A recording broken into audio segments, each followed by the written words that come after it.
네, 시청자 여러분 안녕하십니까? 지역의 이슈를 심층 분석하는 시간 헬로 이슈 토크입니다. 총선이 일주일도 채 남지 않았습니다. 여기에 발맞춰서 이번 주에는 경남 지역 총선 격전지 5곳을 선정해서 후보의 몇 명부터 선거 전략, 여론조사까지 분석해보고 있습니다.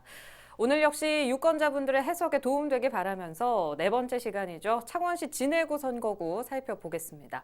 함께할 두 분 모셨습니다. 창원 지역 시사 팟캐스트 진행하고 계신 김한율 씨, 그리고 시사평론가이자 칼럼니스트로 활동 중인 안일규 부산경남 미래정책 사무처장 나오셨습니다. 반갑습니다. 안녕하십니까. 네, 이 창원시 진해구 살펴보면요. 통합당 재선에 김성찬 의원이 지난 2월 불출마를 선언했습니다. 다소 의외다 이런 반응이 있거든요. 저도 당연히 재선에 도전할 줄 알았는데 상당히 의외였습니다. 네. 아마도 당내 경선 과정에서 좀 좋지 않은 평가를 받지 않았나 조심스럽게 생각해보고 만약에 공천을 받았다면은 해군 장성 출신의 맞대결로 엄청난 전국적 이슈가 됐을 건데 아마 김성찬 의원의 개인적인 판단에 맡기는 거죠 일단. 네, 김한율 씨의 의견 들어봤습니다. 뭐 어찌됐든 간에 언론을 통해서 본인은 기존 기득권의 책임을 지고 이제 인적 쇄신을 바란다 이런 입장으로 내려놓았는데 잘 반영이 됐는지는 유권자들이 판단해 주실 것 같고요. 일단 창원시 지역구가 총 5곳입니다. 이 불출마 선언이 다른 지역보다 좀 많았던 것 같은데 내포된 의미가 있을까요? 일단 상대적으로 불출마 선언이 좀 많았다라고 볼 수는 있겠습니다만 이제 다른 지역과 비교를 해봤을 때는 꼭 그런 것은 아니다라고 할 수 있습니다. 네. 1996년 15대 총선 이후 진해의 단일 선거구 체제는 지속되어 오고 있는데 그 1996년 이후에 현역 국회의원은 하대범 의원, 김학송 의원, 그리고 지금 김성찬 의원까지 현재 3명의 의원이 진행되어 왔습니다. 하대범 의원은 1선을 했고 이제 김학송 의원이 3선을 했고 김성찬 의원이 재선을 했습니다. 이제 사실은 불출마보다는 해군 출신의 국회의원이냐 아니냐에 이제 주로 그 진해의 판세가 나눠졌었는데 네. 이제 허대범 그리고 김성찬 두 분은 해군 출신입니다. 그리고 지금 김학송 전 의원이 비해군 출신 인사로 이제 분류가 되는데요. 지금 보면 이번에도 해군 출신이냐 해군 출신이 아니냐로 이번 선거가 지금 판세가 나눠져 있다 보시면 되겠습니다. 네, 알겠습니다.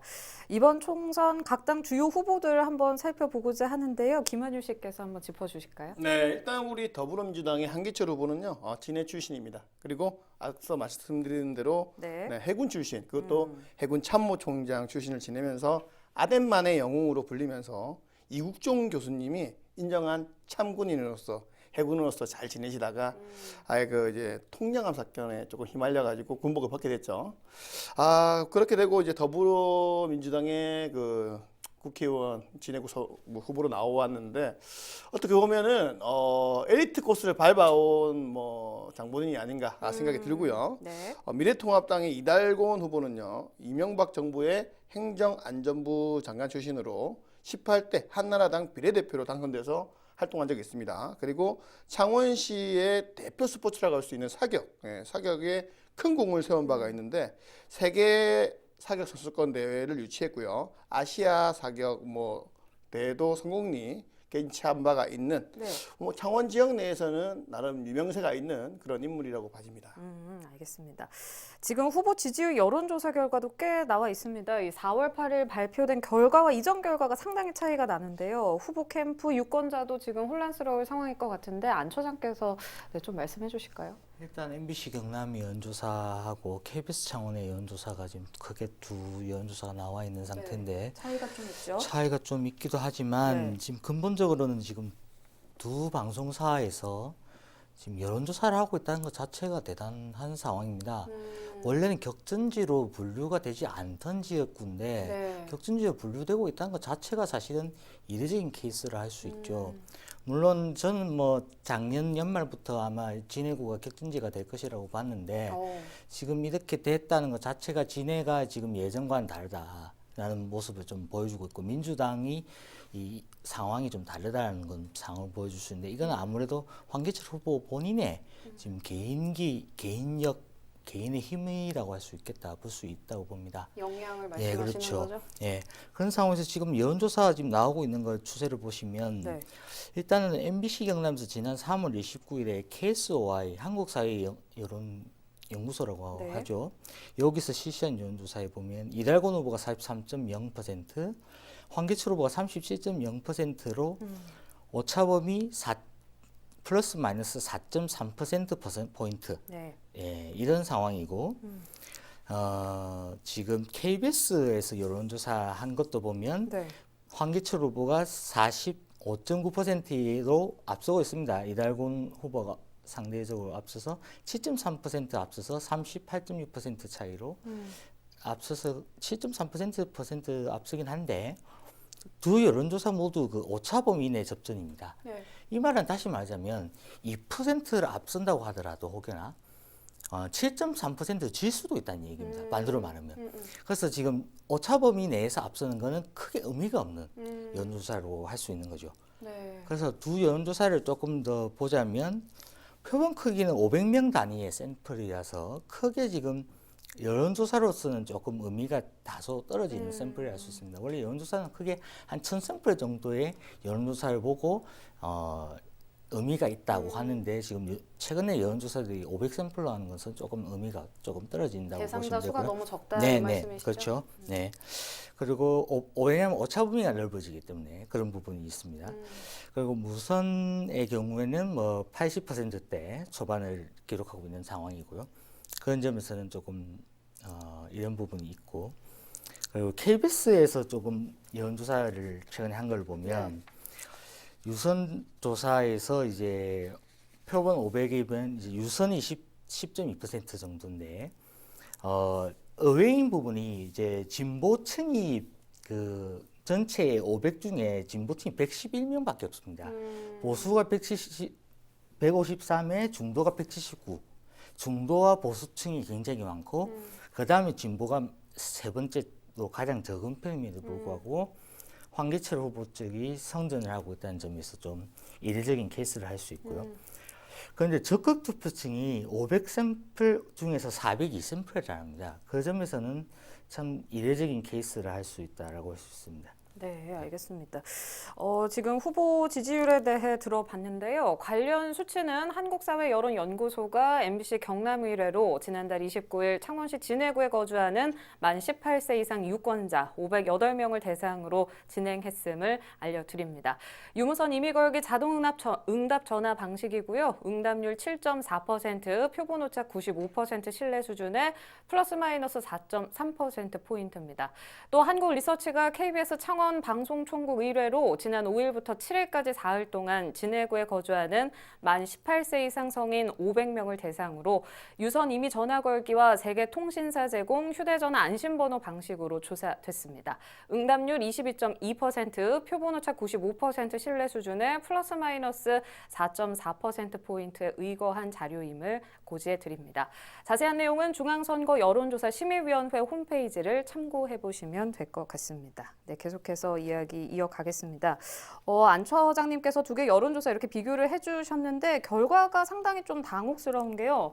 불과 일주일 만에 이렇게 지지도 변동이 조금 클 수가 있나 저는 이런 생각 들거든요.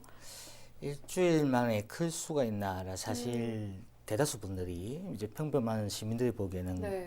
클 수도 있나라고 하실 텐데 이제 저같이 이제 정치학을 전공을 했고 이제 한국 정치를 주로 전공한 사람 입장에서는 의회 정치가 주전공인 사람 입장에서는 크게 동요할 내용이 아니다. 어떤 의미에서 네, 그렇게 의미입니다. 생각하시죠? 일단 두 여론조사 공통된 게 그 오차범위내라는 공통점이 있습니다. 대상자 수가 적다는 말씀이신가요? 대상자도 이제 샘플도 적지만 오차범위 내라는 점이 있습니다. 오차범위 내라는 공통점이 있는 데다가 이제 이 여론조사로서는 경향만 이제 파악을 하는 거지. 전반적인 예. 걸 파악하기엔 예. 좀 부족하다. 그렇죠. 여기에 일희일비할 정도의 내용은 아니다. 네. 예, 그렇게 보는 거죠. 알겠습니다. 이 김한율 씨는 같이 함께 들으셨는데 어떤 원인 때문에 이렇게 결과가 나왔다고 보십니까? 저는 일단 무당층의 표심 이동이 굉장히 심해서 그런 걸로 판단되고 앞으로 이 혼란이 더 가속될 것 같습니다. 후보자들도 또한 혼란이 가중될 텐데요. 네거티브가 심해질 것 같고 네. 유권자 판단에 그 객관적인 보도를 참고해야 되는데 내일부터 뭐 11일까지 부재자 투표가 열립니다. 부재자 투표가 이번 진해구 선거에 큰 변수를 작용할 겁니다. 왜 그러냐면은 적극 지지층, 그러니까 지지층은 미리 부재자 투표를 한다는 얘기죠. 네. 예, 그 지지층을 얼마나 결집시킬 수 있는 후보가 당락에 큰 변수로 작용되지 않을까 생각해 봅니다. 알겠습니다. 그 특정 당을 지지하지 않는 분들의 표도 어떻게 움직일지 저희가 추후 계속 살펴봐야 될 것 같은데요. 일단 이달곤 후보 경우에는요, 성산구, 의창구가 아닌 진해구에 출마를 일단 했습니다. 좀 의외라는 의견도 있는데 이 후보가 여론 지지율에서는 아직 우위를 보이는 것 같거든요. 여론 분위기 어떤지 안 처장께서 말씀해 주시죠. 예, 뭐 그 전에 하나 더 첨언하자면 일단 그 여론조사 KBS 여론조사를 보면 이제 그 당선 가능성 부분에서는 모르겠다라는 부분이 한 20%가 나옵니다. 그 부분도 있고요. 여기 KBS 여론조사에서 보면 그 옮겨갈 수 있다라는 그러니까 이제 투표 부분에서 자기가 지지 후보를 옮길 수 있다는 부분도 한 20%대가 있습니다. 그 부분도 좀 보도에서 다뤄줬어야 되는데 그 부분에 대한 부분은 다뤄주지 않고 넘어갔던 부분도 조금 챙겨야 될 부분이라 생각됩니다. 그리고 이달곤 후보가 저는 진해로 나온 건 좀 의외였습니다. 원래 이 이달곤 후보의 고향이 의창구거든요. 이제 그래서 이분이 이렇게 나온 건 좀 의외였던 부분이 있고요. 그리고 18대 국회의원 비례대표를 지낸 바 있습니다. 근데 이제 1년도 안 되는 기간 만에 의원직을 사직한 경력이 있죠. 이제 장관 수행을 위해서. 뭐 그렇지만 일단은 행안부 장관 출신이고 행정 전문가 전형적인 관료 출신입니다.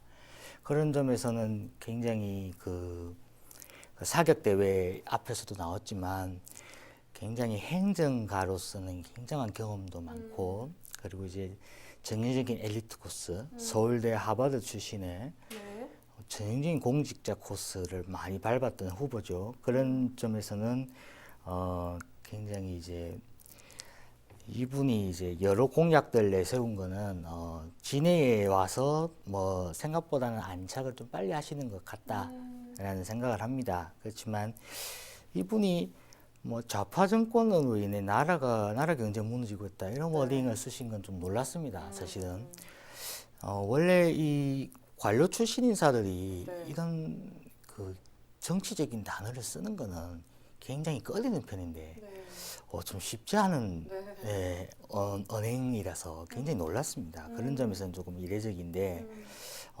이분이 어쨌든 자신이 가지고 있는 그 한계들, 왜냐하면 자기가 진해가 고향도 아니고 자기가 해군 관련 경력도 없고 이런 점에서 한계들이 있음에도 불구하고는 굉장히 뭐 나름 선전하고 있다. 예, 그렇게 보시면 될 것 같습니다. 네, 이 좌파 정권 말을 해서 놀랐다 이런 말씀을 해주셨는데 이번 총선에서 이 단어가 꽤 자주 언급되는 것 같거든요. 네, 얼마 전 그 진해구 후보들이 한 TV 토론에 출연을 해서 이달곤 후보가 황기철 후보에게 직접적으로 이제 그 정치 성향에 대해서 질문한 게 꽤 화제가 됐었는데요. 김한율 씨도 보셨을 것 같은데. 네, 미소를 지금 띄고 계신데 봤는데 어떠셨어요? 그 당시에 그 이달곤 후보의 한기철 후보의 좌파 우파 인용 공격이 그때 저는 잘 먹히지 않았다 생각합니다. 일단 어떻게 보면 한기철 후보는요 보수의 텃밭이라고 할 수 있는 진해 출신의 보수에서 가장 강한 집단인 군인 출신입니다. 뭐 또 태어난 배경이나 살아온 과정을 본다면은 어떻게 보면 좌파 우파를 따졌을 때 우파에 가깝거든요. 그래서 제가 봤을 때 한기철 후보가 민주당을 선택해서 국회의원 후보로 나왔다는 자체가 진해를 진짜 뭔가 바꿔보자라고 하는 뭐 생각이 진해 구민들한테 어필하는데 작용을 하지 않을까. 더 플러스 작용이지. 어떻게 보면 한기철 후보가 쉬운 길을 선택했다면은 미래통합당의 당을 달고 나오면 그냥 무난하게 무혈 입성하는 겁니다. 저원 김성찬 의원처럼 가는 건데 그 반대에 지금 선택을 했다는 거거든요. 거기에 지금 한기철 후보의 의중을 정확하게 파악을 해봐야 되지 않겠나. 그러니까 우파 좌파의 개념은 약간 약간 무리수다. 오바였다라는 생각이 듭니다. 알겠습니다. 김한율 씨의 의견 들어봤고요. 그럼 더 이어서요. 황기철 후보 경우에는 진해 사람이란 점을 내세우는 모습을 보이고 있는데 여론 분위기는 어떻게 감지하고 계신가요? 일단 앞서 말씀드렸다시피 한기철 후보는 진해 출신, 해군 출신, 진해를 대표하는 인물이라고 봐도 과언이 아닙니다. 보수의 색이 강한 진해, 물론 통합 창원시가 된 이후로 젊은 인구가 많이 유입되면서 조금씩 변화되고 있는 시점에 그 민주당, 즉 진보 성향의 당, 진해 해군 출신의 후보가 나온 만큼 자기는 보여줄 게 확실하게 있다라는 그게 판단이 돼서 나온 것 같습니다. 이달곤 후보는 어찌 보면은 창원이지만 아까 말씀드렸을 그 대산, 의창 출신입니다. 네. 그렇게 봤을 때 한기철 후보가 진짜 진해 사람이다라는 이 점이 어떻게 작용할지 저는 조금 유권자 선택이 궁금한 바네요. 네, 진해 토박이 슬로건이 먹힐 것인가 거기에 이제 관심이 가신다고 하셨거든요.